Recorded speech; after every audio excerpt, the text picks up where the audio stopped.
आज हम पढ़ने जा रहे हैं चैप्टर नंबर 3, जहाँ पत्थर बोल उठे।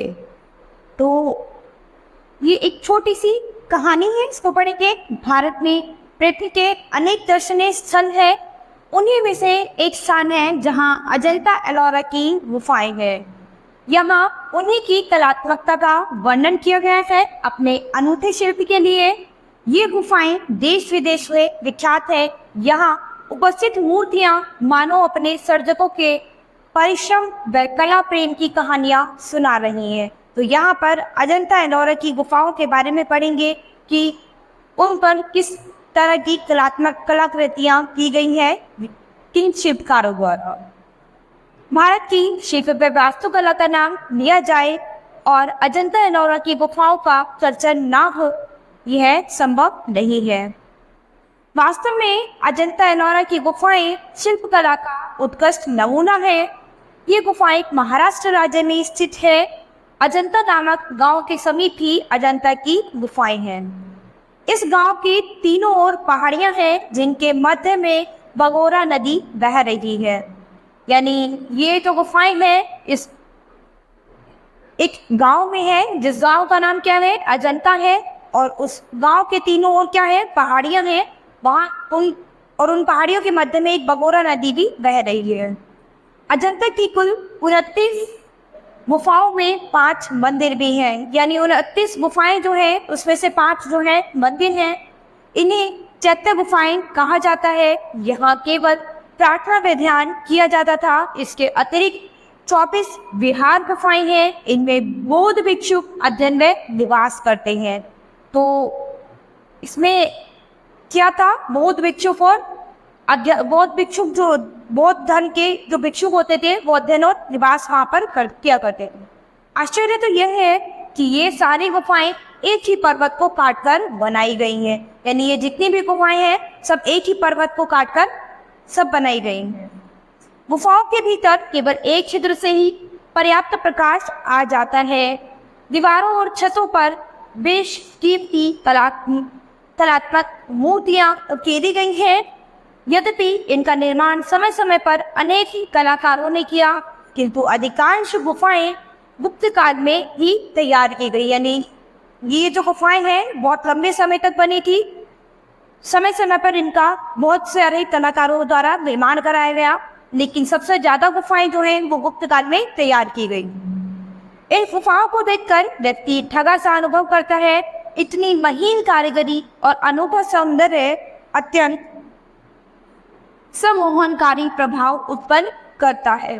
चित्रों के विषय अलग अलग है। कहीं कोई राजकन्या सुसज्जित कलश लेकर जा रही है, तो कहीं कोई नारी हाथ में दर्पण लिए अपनी केश सज्जा निहार रही है।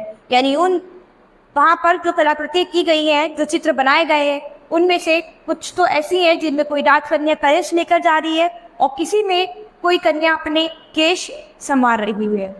कहीं बुद्ध तपस्या के लिए प्रस्थान कर रहे हैं, तो कहीं उनके पूर्व जन्मों की कथा चित्रों के माध्यम से कही जा रही है। एलोरा में कुल 36 गुफाएं हैं, जिनमें 17 हिंदू मत से संबोधित, 12 बौद्ध मत से तथा 5 जैन मत से संबंधित है। 2 गुफाएं साधारण हैं। ठीक है, इन गुफाओं को देखकर शिल्पकला के उन कलाकारों के सम्मुख नतमस्तक हो जाना पड़ता है, जिन्होंने अटूट परिश्रम और विलक्षण कलात्मकता से इनका उस समय में निर्माण किया था। यानी इन्होंने इतनी मेहनत करके इन गुफाओं पर निर्माण किया था, तो हमें उनका आज धन्यवाद करना चाहिए। जबकि आधुनिक यंत्र नहीं थे, क्योंकि उस समय में क्या था, कोई भी आधुनिक यंत्र नहीं थे। लोगों को बहुत ज़्यादा परिश्रम करना पड़ता था कोई भी चीज़ बनाने के लिए। आज का युग आधुनिक युग है, बहुत सारी तकनीकी यंत्र, बहुत सारी मशीनें जिनका हम उपयोग करके कोई भी चीज़ बना सकते थे। मात्र छेनी और हथौड़ी से कला के ऐसे क्षितिज छूना कोई साधारण बात नहीं है। केवल छेनी और हथौड़े थी, ये कला थी जिसको उस टाइम पे बनाना, सब चीज़ें करना, ये कला आसान नहीं थी। बौद्ध गुफाओं में विश्वकर्मा गुफा विशेष प्रसिद्ध है। यहाँ महात्मा बुद्ध की एक अत्यंत विशाल व भव्य मूर्ति है। गुफाओं में बड़ी बड़ी गैलरियां व स्तूप है। यहाँ 3 थल नाम की एक तिमंजली गुफा भी है। जैन गुफाओं में इंद्र सभा मंदिर और जगन्नाथ सभा मंदिर विशेष प्रसिद्ध है। तो ये जो जैन गुफाएं हैं इसमें दो प्रसिद्ध मंदिर हैं, एक तो इंद्र सभा मंदिर और दूसरा जगन्नाथ सभा मंदिर, जो कि बहुत ही प्रसिद्ध है। यद्यपि यहाँ की कुछ मूर्तियाँ कुछ अंशों से खंडित भी हो गई हैं, तथापि इनका ऐतिहासिक और सांस्कृतिक महत्व बरकरार है। तो वहाँ की जो कुछ मूर्तियाँ हैं वो खंडित हो गई हैं, लेकिन आज भी उनका ऐतिहासिक और सांस्कृतिक महत्व जो है वो बरकरार है।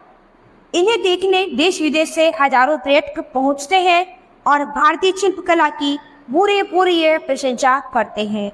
तो इन्हें देखने के लिए, अजंता और एलोरा की गुफाओं को देखने के लिए देश विदेश से लोग वहाँ पर घूमने और उनकी कलाकारी देखने के लिए जाते हैं और भारतीय शिल्पकला की बहुत ही प्रशंसा करते हैं। तो बच्चों, यहाँ पर हमने अजंता और एलोरा की गुफाओं के बारे में पढ़ा है। अजंता और एलोरा की कितनी गुफाएं हैं और किस प्रकार वो प्रसिद्ध है, किस तरह की उन पर शिल्पकारी की गई है, कितना उन्हें बनाने में समय लगा है, तो उसके बारे में हमने अच्छे से पढ़ा है, क्योंकि कहाँ पर है, महाराष्ट्र राज्य में स्थित है।